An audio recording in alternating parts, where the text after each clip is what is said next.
Steve, you're oh too familiar with these two going at it.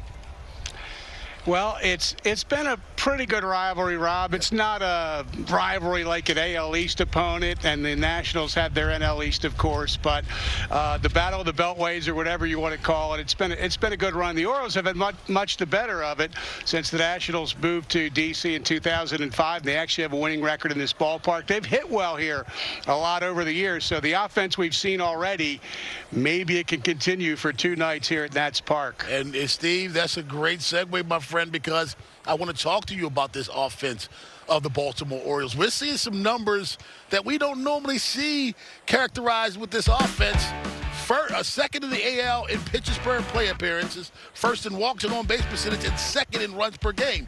Walks, on-base percentage, I'm loving those numbers. This is prolific. This is prolific offensive performance so far, Rob. At the top of Major League Baseball, or second in all 4 of those categories. And for years, I know fans around Birdland said, when are the Orioles going to be able to work the count like the Yankees and Red Sox and get the starter out of the game in the 4th inning?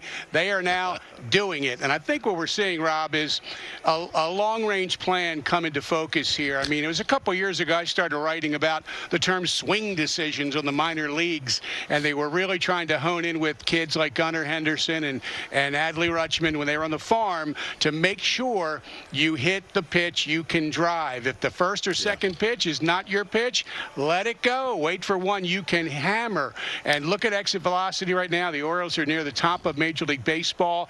They are hitting the ball hard, and there's a direct correlation for the teams that hit the ball the hardest, the most, and scoring runs. And they're scoring nearly 6 a game right now. And the Orioles' answer to quicker games, longer at-bats. But you talk about that, the one at-bat that stands out with me early on in this season, and I talked about it before, Adley Rutschman in Chicago took 2 fastballs in area codes that were pitcher's pitches. He didn't like it. Then when he got his, he roped it for a bases-clearing double. That's an example of what you were talking about, recognizing the pitch that you could hit. No doubt. And I mean, Adley, if you look at the stats right now, he is a player who almost never swings at the first pitch statistically. And that doesn't mean you should let a meat ball go right by, but he's just a guy on this team that he sees that he takes that first pitch a lot and gets into deep counts, and then he gets one he can handle. And the other thing the Orioles are doing well, and Brandon Hyde touched on this briefly today, is their 2-strike approach. Yeah. We've seen a lot of big hits with 2 outs, a lot of big hits with 2 strikes, not afraid to hit in a count where they're behind. It's just nice to have a player like Adley who's relaxed with a game on the line. Yeah. Everybody's nervous, everybody's tight, and this kid's like he's at lunch, you know, so it's a beautiful thing to see. A lot of 2-strike hits, 2-out hits.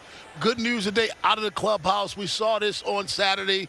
A horrible scene here as Ramon Urias gets hit right in the back of his ear. He goes down. So much uncertainty to it. I was scared. I know he was scared as well as the clubhouse. This is what he had to say earlier today to the media. It was just a bad concussion. Not concussion at all. I've been feeling good these past 2 days, and grateful to be here. What was that moment like for you? It was very scary at the moment when I got here. It was like a lot of pain on my head, but it went away quickly, and thanks God nothing happened. You talked to the pitcher at all? No, I didn't.